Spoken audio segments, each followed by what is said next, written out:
Ce jeudi 3 décembre, c'est le clap de fin pour le bac tel que nous le connaissons. Les élèves de terminale de Nouvelle-Calédonie sont les derniers à passer cet examen sous ce format cette année. Les classes de première ont connu de vastes changements liés à la réforme. Une année mouvementée sur laquelle revient Claire-Marie Mouret, enseignante au lycée La Pérouse. Cette année 2020, effectivement, est, comme on le disait, singulière. Déjà parce qu'année de réforme, donc qui dit réforme dit souvent un peu branle-bas de combat. C'est une réforme en plus qui est quand même une réforme qui n'est pas que disciplinaire, qui est une réforme structurelle, donc qui va avoir des impacts qui vont au-delà du contenu des programmes des uns et des autres. Un environnement scolaire complètement nouveau dans lequel les élèves ont dû faire preuve d'adaptation. Ils sont passés d'une année de seconde avec une version ancienne réforme à une année de première réformée. Donc ça leur a demandé de la souplesse, de l'ouverture d'esprit et ils ont en tout cas, je pense, ils ont été à la hauteur des enjeux.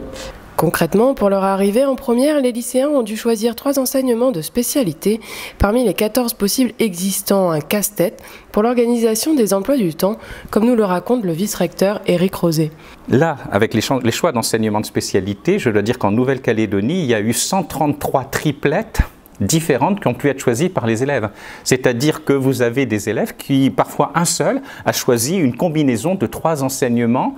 Il était tout seul à l'avoir fait, mais on lui a permis de le faire. Alors ça a généré une petite complexité des emplois du temps, mais je dois dire que c'était aussi une de nos inquiétudes. Mais la rentrée s'était très bien passée, tous les emplois du temps étaient au point et les élèves avaient une réponse au choix qu'ils avaient exprimé. Donc une année qui a été une année forte en nouveauté pour les enseignants, pour les élèves, pour les organisations, mais je la qualifierais d'année réussie. D'autant qu'en raison de la crise sanitaire, la Nouvelle-Calédonie a été le seul territoire français à avoir mené l'année jusqu'au bout avec le maintien du contrôle continu et des épreuves de français pour les premières. Comme en métropole, les examens n'ont pas eu lieu, et bien mine de rien, nous on est quand même un peu des ovnis pour le coup, puisque on fait passer des épreuves qu'on est les premiers à faire passer réellement. Si la première année de mise en place de la réforme pour les élèves a pu se dérouler presque normalement, le bilan sur l'année apparaît quelque peu contrasté.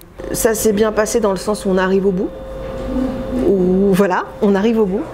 Après, ça a quand même, je pense, alors du point de vue des enseignants, ça a quand même éreinté beaucoup d'entre nous. Et du côté des élèves, de nouvelles formes de stress sont apparues. On s'est quand même rendu compte cette année que les élèves de première avaient fait preuve de beaucoup de courage, mais que certains étaient très angoissés parce qu'en fait, ils avaient le sentiment d'être en permanence en examen.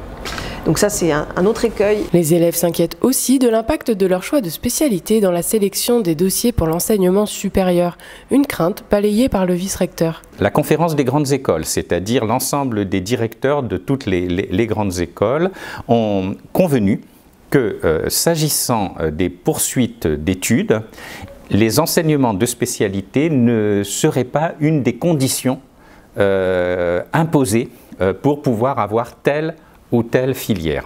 Pour la rentrée 2021, si le rythme s'annonce plus fluide pour les élèves de première, il sera sans doute plus soutenu pour ceux de terminale. Ils présenteront les premières épreuves finales de spécialité et soutiendront le premier grand oral du baccalauréat.